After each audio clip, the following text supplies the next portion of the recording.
عالم اسلام میں سے عالم عرب ان کے شکنجے میں جا چکا،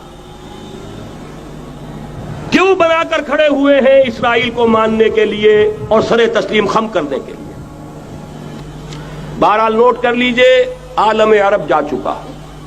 کوئی دن کی بات ہے، میں سنسنی پیدا نہیں کرنا چاہتا، لیکن حالات اور واقعات سے نگاہیں بند کرنا بھی کوئی دانش مندی کی بات نہیں ہے۔ یہ ایودھیا کی مسجد شہید کی گئی، ابھی یہ ایک بہت بڑا مزار جو ہے شہید کیا گیا، اور اس کے ساتھ کئی مسجدیں شہید کی گئی۔ یہ سب کیا ہے؟ یہ مسلمانوں کی نفس دیکھی جا رہی ہے کہ کوئی غیرت اور حمیت نام کی کوئی شے باقی ہے؟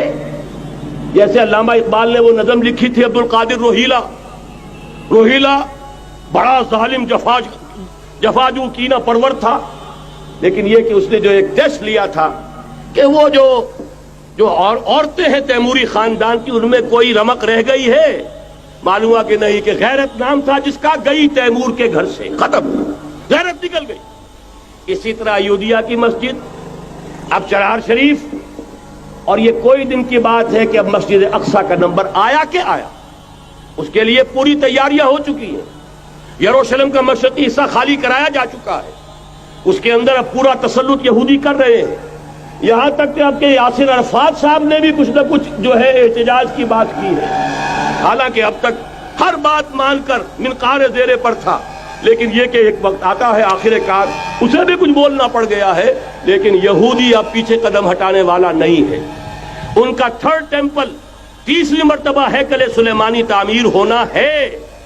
نوٹ کر لیجئے، ان کے لیے وہ وہی کچھ ہے جو ہمارے لیے کعبہ ہے، ان کے لیے ہیکل سلیمانی بالکل وہی حیثیت رکھتا ہے جو ہمارے لیے کعبہ۔ وہ ہیکل سلیمانی ایک مرتبہ پہلے نبوکدنضر کے ہاتھوں مسمار ہوا، پھر سن 70 عیسوی میں ٹائٹس کے ہاتھوں مسمار ہوا، سن 70 کے بعد آج 1995 میں کتنے برس ہو گئے؟ پورے 1925 برس ہو گئے کہ ان کا کعبہ زمین بوس پڑا ہوا ہے۔ اب تک تو ان کا بس نہیں تھا، اب تو بس ہے کہ نہیں؟ اب ان کی حکومت ہے کہ نہیں؟ اب شاہ حسن ہو چاہے شاہ حسین، ان کے نوکر اور چاکر ہیں یا نہیں؟ اب انہیں ڈر کس کا ہے؟ لہذا کوئی دن کی بات ہے، مسجد اقصی شہید ہوگی اور ٹیمپل کی تعمیر شروع ہوگی۔ یہ تو بہرحال ایک نقشہ ہے۔ اگلا نقشہ آپ کو بتانا چاہتا ہوں، ایک دوسری تصویر ہے۔ یہ تصویر ہے زمینی، ایک تصویر ہے آسمانی۔ وَمَكَرُوا وَمَكَرَ اللَّهُ وَاللَّهُ خَيْرُ الْمَاكِرِينَ۔ انہوں نے اپنی سی تدبیریں کی، اللہ نے اپنی تدبیر کی، اور ظاہر بات ہے اللہ کی تدبیر سے بہتر تدبیر کس کی ہوگی؟ چنانچہ یہودیوں کی سازشیں اس وقت بھی ناکام ہوئی تھی یا نہیں؟ ظاہر بات ہے جاء الحق وزهق الباطل ان الباطل کان زهوقا۔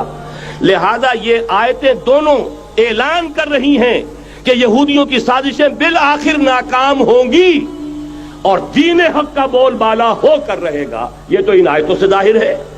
یریدون لیطفئوا نور اللہ بافواہہم واللہ متم نورہ ولو کرہ الکافرون۔ یریدون ان یطفئوا نور اللہ بافواہہم ویابى اللہ الا یتم نورہ ولو کرہ الکافرون۔ هو الذی ارسل رسولہ بالہدی ودین الحق لیظہرہ علی الدین کلہ ولو کرہ المشرکون۔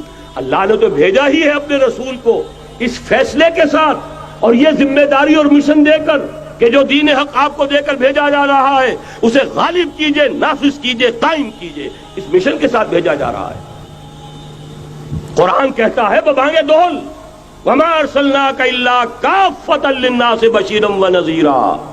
اے محمد صلی اللہ علیہ وسلم، ہم نے نہیں بھیجا ہے آپ کو مگر پوری نوع انسانی کے لیے بشیر اور نذیر بنا کر۔ تو جان لیجئے کہ یہ مقصد بعثت محمدی صلی اللہ علیہ وسلم بتمام و کمال اس وقت پورا ہوگا جب کل عالم انسانیت پر، کل روئے ارضی پر اللہ کا دین اسی طرح غالب ہو جائے گا جس طرح کہ محمد رسول اللہ والذین معہ صلی اللہ علیہ وسلم ورضی اللہ تعالی عنہم اجمعین، ان کے ہاتھوں سے، ان کے ایثار سے، ان کی قربانیوں سے، جن کا نقشہ آپ کے سامنے مولانا کھینچ چکے ہیں، ان کے اثار، ان کی قربانیاں، ان کی محنت، ان کی جفاکشی، ان کی سرفروشی، ان کے جان تن من دھن لگا دینے کے نتیجے میں جیسے اس وقت غالب ہوا تھا کل روئے ارضی پر غالب ہوگا، تب کہیں جا کر مقصد بعثت محمدی مکمل ہوگا۔ یہی وجہ ہے اقبال نے کہا تھا وقت فرصت ہے کہاں، کام ابھی باقی ہے، نور توحید کا اتمام ابھی باقی ہے۔ لیکن ساتھ ہی خوشخبری بھی دی تھی، یہ چمن معمور ہوگا نغمہ توحید سے، آئے گا وہ دور، یہ چمن معمور ہوگا نغمہ توحید سے، لازماً آ کر رہے گا۔